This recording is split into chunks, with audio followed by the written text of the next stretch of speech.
মোহতারাম, প্রশ্ন হচ্ছে যে যদি কোনো মানুষ হজে যায় এবং তার সামনে যদি একাধিক মিকাত থাকে, তাহলে তিনি কোন মিকাত থেকে আসলে এহরাম বাঁধবেন? সে চাইলে কি প্রথমটাতে করবেন, যে এলাকা ওখান থেকে করে বের হবেন, নাকি সামনে যেটা পরবর্তীতে পারবে সেখান থেকে তিনি এহরাম পড়বেন? মাসালা হলো মিকাত অতিক্রম করবে না এহরাম ব্যতীত। জি। এখন তিনি যদি আগে এহরাম বেঁধে নেন, যে কোনো একটা থেকে বাদলেই হবে। তিনি চাইলে প্রথমটা থেকেও বাঁধতে পারেন, চাইলে দ্বিতীয়টা থেকেও বাঁধতে পারেন, এই বিষয়ে কোনো বাধ্যবাধকতা নেই। তবে এহরাম না বেঁধে মিকাত অতিক্রম করবেন না। একটি জানার বিষয়, এহরাম মানেটা কি? শুধু কাপড় পরিধান করার নামে কি এহরাম, নাকি এহরামের সাথে কি যুক্ত আছে যাতে এহরামটা সঠিকভাবে হয়? এহরামের জন্য প্রয়োজন তালবিয়া পড়া, এহরামের নিয়ত করা, এটা হলো মৌলিক। নিয়ত করবে, তালবিয়া পড়বে, তিনি মুহররম।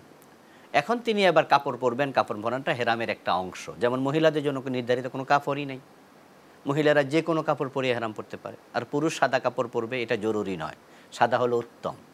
তবে সেলাইবিহীন দুটি কাপড় পরা এটা হচ্ছে সুন্নাহ।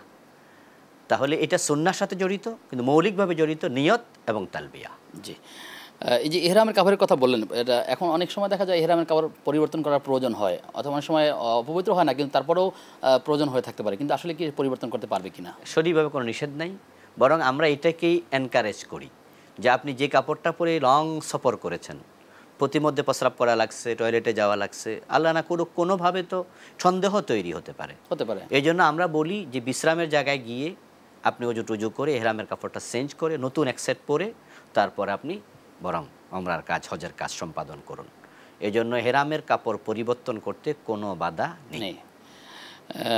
নারীরা যারা আছেন, মা বোন যারা আছেন, তারা যখন তাদের চেহারা খোলা রাখবেন, অনেকে মনে করেন যে হজের সময় চেহারা ঢাকা যায় না, এই জন্য সব সময়ের জন্য তিনি চেহারা খোলা রাখেন। তো আসলে এখানে বিধানটা কি এবং কি ব্যবস্থা মা নিতে পারেন? আয়েশা রাদিয়াল্লাহু তাআলা আনহা থেকে বর্ণিত হাদিস হচ্ছে, তিনি বলছেন যখন আমরা হজে যেতাম তখন আমরা নিজের চেহারা পুরুষের সামনে আবরিত করতাম।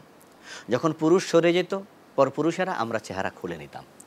এই জন্য সারাক্ষণ খুলে রাখবে পরপুরুষের সামনে, ব্যাপারটা মোটেও তা নয়। বরং মা আয়েশার হাদিস প্রমাণ করছে পরপুরুষ দেখে তিনি চেহারা ঢেকে নিতেন। এই জন্য আমরা যেটা বলি সেটা হচ্ছে যে নারীদের চেহারার পাশে এমন টুপি টাইপের কিছু আছে, এভাবে বের দিয়ে তারপর এর উপরে যদি পর্দাটা ঝুলিয়ে দেয় তাহলে চেহারার সাথে আর লেগে থাকে না, অলয়েস সেটা এইভাবে রাখা যায়, কষ্ট হয় না।